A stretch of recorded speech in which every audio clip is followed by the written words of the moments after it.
नमस्कार, खबर 5 न्यूज देख रहे हैं आप और मैं हूं आपके साथ जावेद अली। चलिए बुलेटिन की शुरुआत प्रदेश की खबरों के साथ करेंगे। वाराणसी पहुंचे आम आदमी पार्टी के सांसद संजय सिंह। भगवंत मान को हवाई जहाज से निकाले जाने के मामले को लेकर हो रही राजनीतिक चर्चा पर संजय सिंह ने कहा कि अभी ना सिर पैर के आरोप है और जो लोग आरोप लगा रहे हैं उनको माफी मांगनी चाहिए, क्योंकि जिस एयरलाइन के सफर की बात रही उसने खुद क्लियरिफाई कर दिया कि इसमें भगवंत मान से कोई मतलब नहीं है। ईडी और सीबीआई से पश्चिम बंगाल के मुख्यमंत्री डर गई हैं के बाबत पूछे गए सवाल पर संजय सिंह ने कहा कि ममता बनर्जी का प्रस्ताव ही जांच एजेंसियों के दुरुपयोग के खिलाफ पास हुआ है और एजेंसी चला कौन रहा है। ममता बनर्जी डर गई हैं। मैं ऐसा नहीं मानता हूं, क्योंकि वो भी संघर्षों से निकली है। संजय सिंह ने कहा कि स्पोर्ट्स यूनिवर्सिटी से लेकर शिक्षा के क्षेत्र में जो भी हमने काम किया है, जो भी सवाल करते हैं वो लोग आएँ और दिल्ली में आकर देखें कि शिक्षा के क्षेत्र में हम लोगों ने कितने काम किए हैं। दिल्ली वक्फ बोर्ड विवादों के घेरे में और सरकारी स्कूल को तोड़ दिया गया। इस सवाल के बाबत संजय सिंह ने कहा कि विधायक अमानतुल्लाह के यहाँ जब छापेमारी हुई तो वहाँ भी कुछ नहीं मिला और झूठे आरोप उनके ऊपर लगाए गए हैं कि उनके यहाँ हथियार मिला है और उनके ISIS से संबंध, जबकि ऐसा कुछ भी नहीं रहा और वहाँ के अधिकारियों ने इस बात की पुष्टि भी की है। अब ऐसे में अगर बात करें वक्फ बोर्ड की तो यह सारे आरोप बेबुनियाद हैं। बंधुओं को मेरा नमस्कार। आज काशी प्रांत का पहला कार्यकर्ता सम्मेलन है। आप सब लोग जानते होंगे कि उत्तर प्रदेश को आम आदमी पार्टी ने संगठन की दृष्टि से 8 प्रांतों में बांटा है। काशी प्रांत के हमारे अध्यक्ष पवन तिवारी जी हैं। यहाँ पर हमारे दिल्ली के विधायक चौधरी सुरेंद्र जी हैं। चुनाव समिति के प्रदेश के अध्यक्ष हमारे सभाजीत सिंह जी हैं। महासचिव हमारे दिनेश पटेल जी हैं। जिला अध्यक्ष हमारे पटेल साहब हैं। आज के सम्मेलन में काशी प्रांत के जितने भी जिले हैं, सारे कार्यकर्ता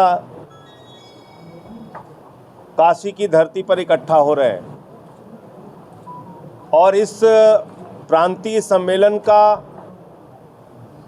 सीधा मकसद है नवंबर दिसंबर में होने वाले नगर निकाय के चुनाव में आम आदमी पार्टी मजबूत संगठन का निर्माण करके जमीनी स्तर पे तमाम मुद्दों की लड़ाई लड़के, खास तौर से नगरीय क्षेत्र में जो दुर्दशा है उसका मुद्दा उठाकर, जो भ्रष्टाचार है नगर निगमों में, नगर पालिकाओं में, नगर पंचायतों में, उसका मुद्दा उठाकर आने वाले नगर निकाय चुनाव को मजबूती से लड़ना और जीतना, ये आज के प्रांतीय सम्मेलन का मकसद है। इसके साथ साथ दिल्ली के अंदर स्पोर्ट्स यूनिवर्सिटी से लेके शिक्षा के क्षेत्र में जितने काम हम लोगों ने किए हैं, आप आइए और जो लोग भी सवाल करते हैं वो आएं और आकर देखें दिल्ली में हमने शिक्षा के क्षेत्र में कितना काम किया है। संजय जी, वक्फ बोर्ड, दिल्ली का वक्फ बोर्ड विवादों के घेरे में है। फतेहपुरी में एक सरकारी स्कूल था, उसे स्थितियां हैं उसके बारे में चर्चा होगी। अभी 3 दिन पहले आप लोगों ने समाचार पढ़ा कि अडानी दुनिया का दूसरे नंबर का अमीर व्यक्ति हो गया। अडानी कौन है आप सब लोग जानते हैं? जिसके पास देश की बिजली, जिसके पास एयरपोर्ट, जिसके पास पोर्ट, जिसके पास तमाम संस्थान भारत की सरकार ने दे दिया है। मोदी जी के सबसे करीबी मित्र हैं। उनकी कुल संपत्ति है 10 लाख करोड़ रुपए। 2014 में उनकी संपत्ति थी 39,000 करोड़, 2018 में थी 57,000 करोड़, 2020 में हुई 2.5 लाख करोड़ और कोरोना की महामारी में जब पूरा हिंदुस्तान कराह रहा था उस दौरान उनकी संपत्ति बढ़ के 2.5 लाख करोड़ से 10 लाख करोड़ हो गई और आज वो दुनिया के दूसरे नंबर के अमीर व्यक्ति हो गए। लेकिन उसके साथ साथ दूसरी खबर है जो देश के लोगों को पीड़ा देती है। भारत भुखमरी के मामले में 116 देशों की सूची में 101 नंबर पर पहुंच गया। बेरोजगारी के मामले में हिंदुस्तान 45 वर्षों में सबसे ज्यादा बेरोजगारी की मार झेल रहा है। महंगाई के मामले में आटा, दाल, चावल, छाछ, दूध, दही, खाने पीने की चीजों पर टैक्स लगा दिया गया। हिंदुस्तान के अंदर पहली बार हमने दवाओं पर महंगाई देखा। कैंसर की दवा पे टैक्स बढ़ गया, टीवी की दवा पे टैक्स बढ़ गया, हार्ट की दवा पे टैक्स बढ़ गया, किडनी की दवा पे टैक्स बढ़ गया। यानी कि जीवन रक्षक दवाओं पर भी सरकार ने टैक्स बढ़ाने का काम किया। अगर इस देश में इनकी समस्याओं को हम राजनीति के केंद्र में लेके आए तो मैं दावे के साथ कह सकता हूं, जाति और धर्म का डमरू बजाने वाली भारतीय जनता पार्टी की दुकान बंद हो जाएगी। आदरणीय नरेंद्र मोदी जी की सरकार चंद पूंजीपतियों के लिए काम कर रही है। देश के 92 लोगों के पास 55 करोड़ लोगों के बराबर की संपत्ति है। यह हिंदुस्तान में विषमता का स्तर है। सदन में कई बार हम लोगों ने मामला उठाया, 6.5 लाख करोड़ की भारत की संपत्तियां बेची जा रही हैं। रेल बेची जा रही है, सेल बेची जा रही है, कोल इंडिया बेचा जा रहा है, LIC बेचा जा रहा है, बैंक बेचा जा रहा है, FCI बेचा जा रहा है, सड़क बेची जा रही है, बिजली बेची जा रही है, पानी बेचा जा रहा है, BPCL बेचा जा रहा है।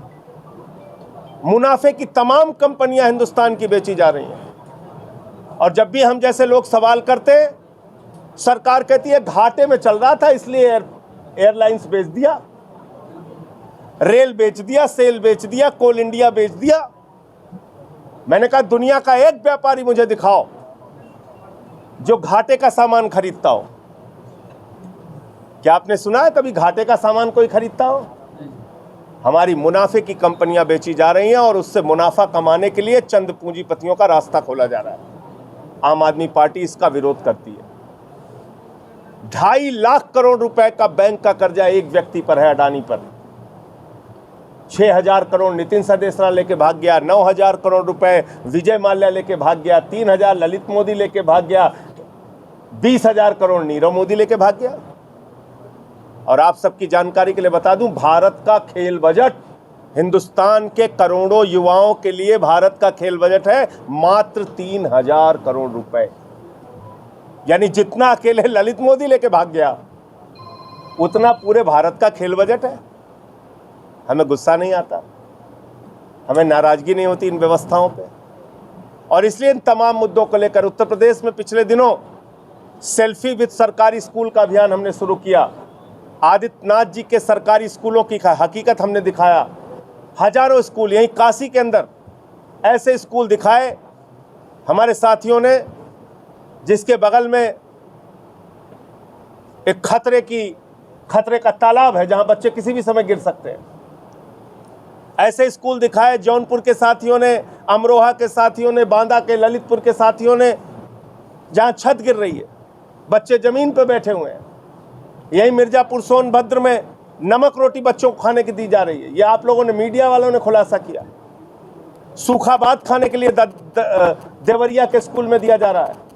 ये हो रहा है हमारे बच्चों के साथ। उत्तर प्रदेश भाई मनोज तिवारी जी से पूछिए, उनकी पार्टी पहले स्पष्ट करके बताए कि किस चीज़ के घोटाले में लिप्त है। कभी कहते हैं 1,000 करोड़ का घोटाला हुआ, कभी कहते हैं 8,000 करोड़ का घोटाला हुआ, कभी कहते हैं 11,000 करोड़ का घोटाला हुआ।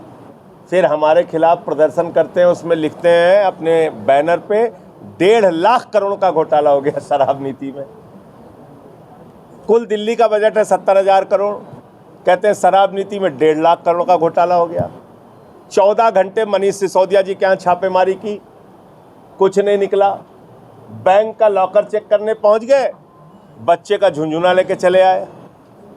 तमाम जगह पे छापेमारी कर डाली, पूरा घर खंगाल लिया, कुछ नहीं मिला। तो अभी कल MCD के हमारे चुनाव के इंचार्ज दुर्गेश पाठक, जिनका कोई लेना देना नहीं इस शराब नीति से, उनको ईडी ने बुला लिया। ईडी ने पिछले 8 वर्षों में 3,000 छापेमारी की है, 3,000 छापेमारी। और आपको जानकर हैरानी होगी, ईडी का कन्विक्शन रेट है 0.5%। यानी कि मात्र 5.5% लोगों को वो आरोपित कर पाए, आरोप सिद्ध कर पाए।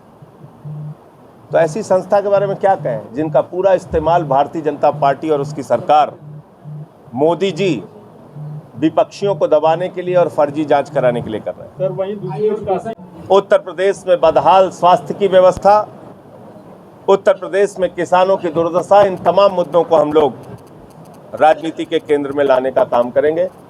आपका कोई प्रश्न हो तो आप पूछ सकते हैं। सर मनोज तिवारी दिल्ली से वो और इसी के साथ खबर 5 न्यूज में बस इतना ही, लेकिन प्रदेश की खबरों के लिए आप देखते रहिए खबर 5 न्यूज।